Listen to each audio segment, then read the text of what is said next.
Say hello to a new friend on an old road.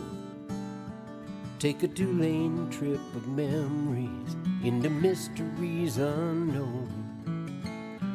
Come along for the ride. Jim Hinckley's America. Jim Hinckley's America.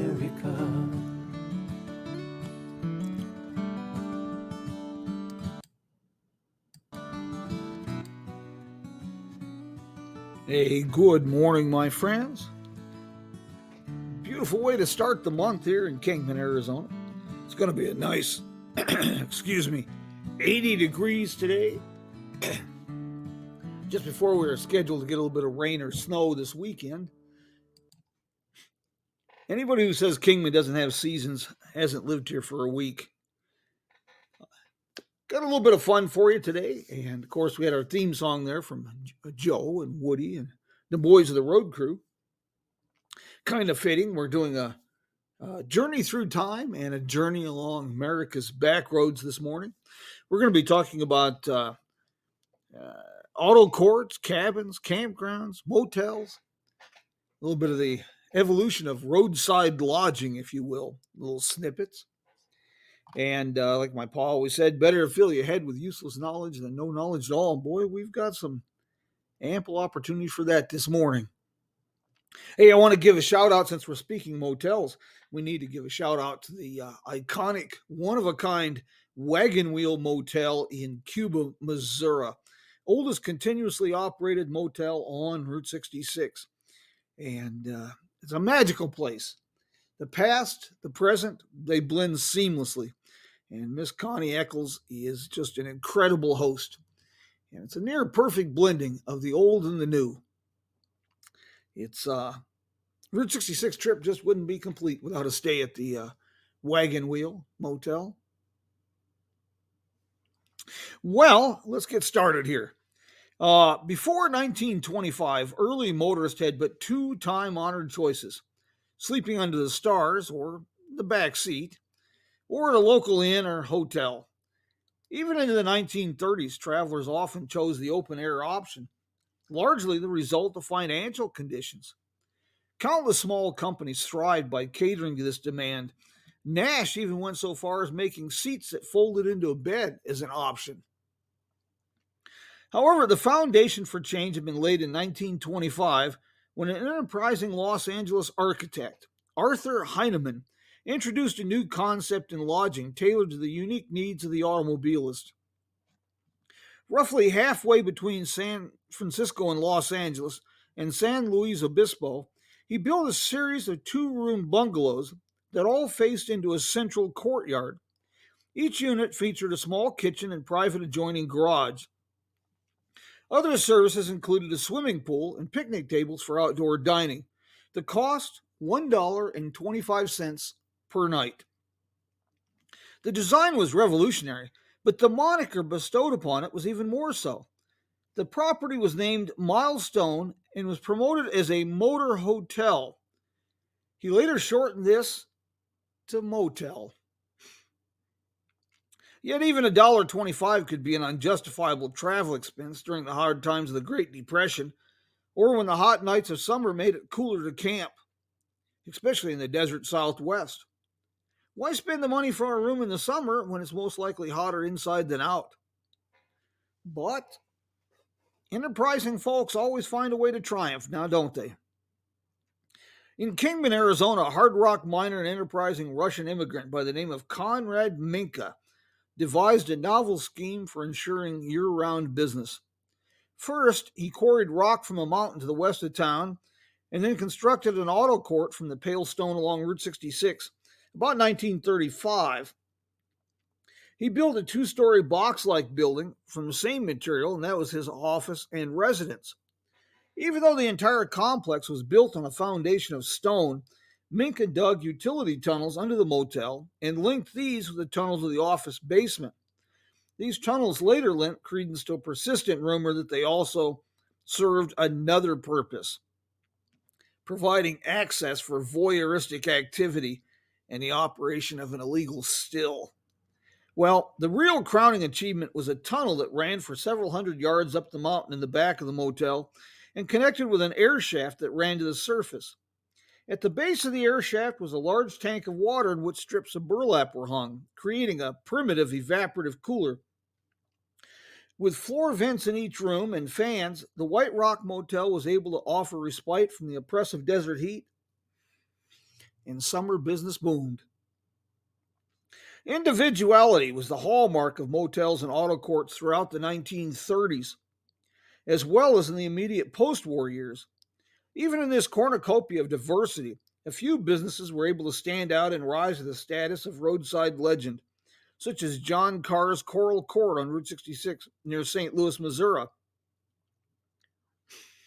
Designed by architect Adolf Strobig in late 1940 and built in 1941, the Coral Court was a stunning complex. Each cabin contained 2 rooms that featured a private bath as well as a garage. The honey beige ceramic brick exteriors, brown accents, wedge shaped glass brick windows,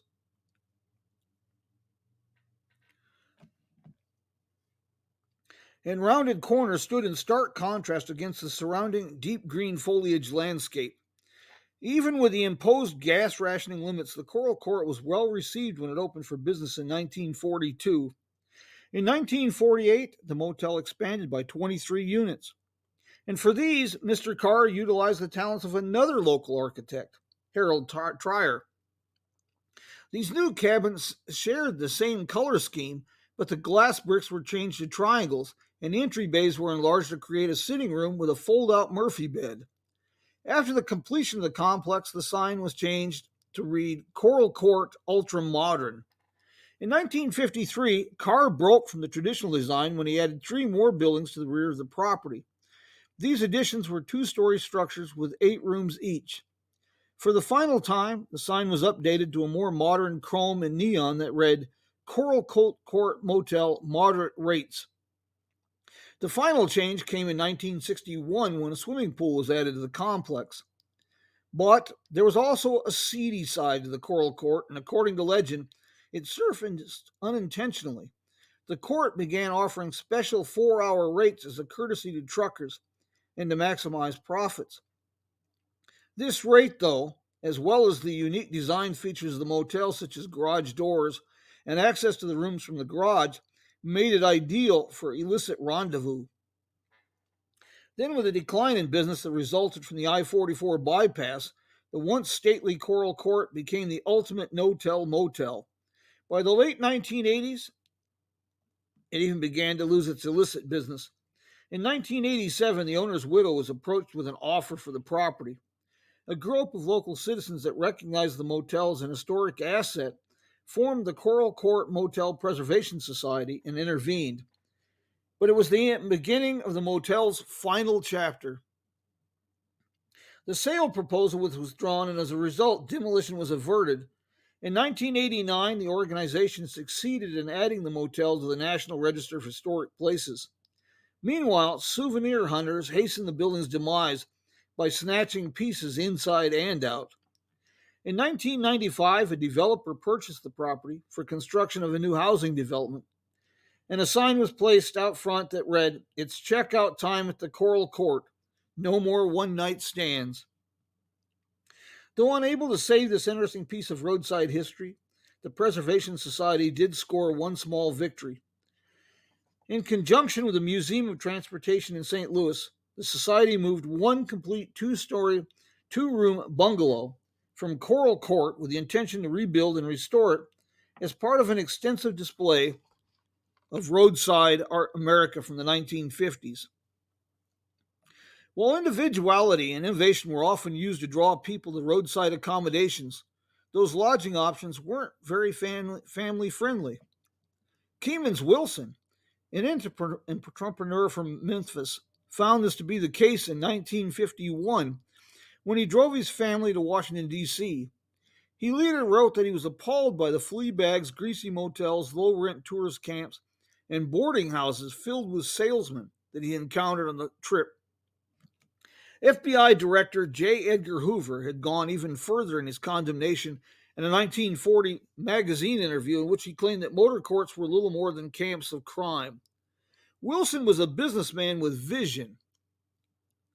Rather than curse the darkness, he decided the time had come to change the face of roadside lodging. The idea was simple. He would do motels with what Howard Johnson had done with the standardization of restaurants and menus. A series of identical motels would be built within a day's drive of each other. Each room would feature clean sheets, a Bible in the dresser drawer, air conditioning. In addition, there would be a pool and television. The name given the project, Holiday Inn, was the brainchild of a draftsman who had enjoyed the 1942 Bing Crosby film of the same name. And in 1952, the first Holiday Inn opened on Summer Avenue in Memphis, Tennessee. It featured a sign with a now well-known emerald green background filled with bright white neon spelling Holiday Inn and a red pylon with exploding yellow star. The idea was long overdue. Coupled with Wilson's ability to raise capital, the result was a meteoric rise for the company. As a result, by 1970, a new Holiday Inn was opening somewhere in the world every 2.5 days. In the dawning years of automotive travel and adventures, camping was the standard. Edsel Ford did it. Henry Ford, Harvey Firestone, they all enjoyed roadside camping. Many cities, quick to capitalize on tourism opportunities, began offering free campgrounds, and those gave way to auto courts and then to motels, and then the generic age. But things go full circle, and now revered on the back roads of America are vintage motels. Route 66 is known for these, especially classics such as the neon-lit Blue Swallow Motel in Tucumcari, New Mexico, or the Roadrunner Lodge in Tucumcari that is a living time capsule. Gives you a look at, well, a luxury motel circa 1964, but with modern amenities. Folks, I hope you enjoyed this program this morning, and I hope you'll join me Friday morning. We will be talking about ducks, elephants, and shoes. Unique roadside architecture. Back in an era before the generic time when people with a little bit of vision, a little bit of eccentricity could ensure their business stood out from the crowd and was memorable. Folks, I hope you can join me for this fun little program.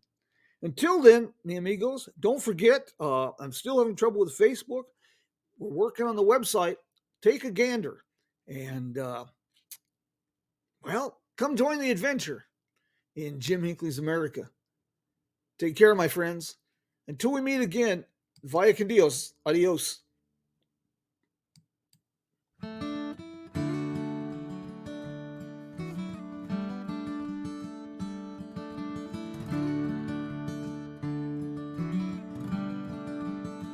Say hello to a new friend on an old road.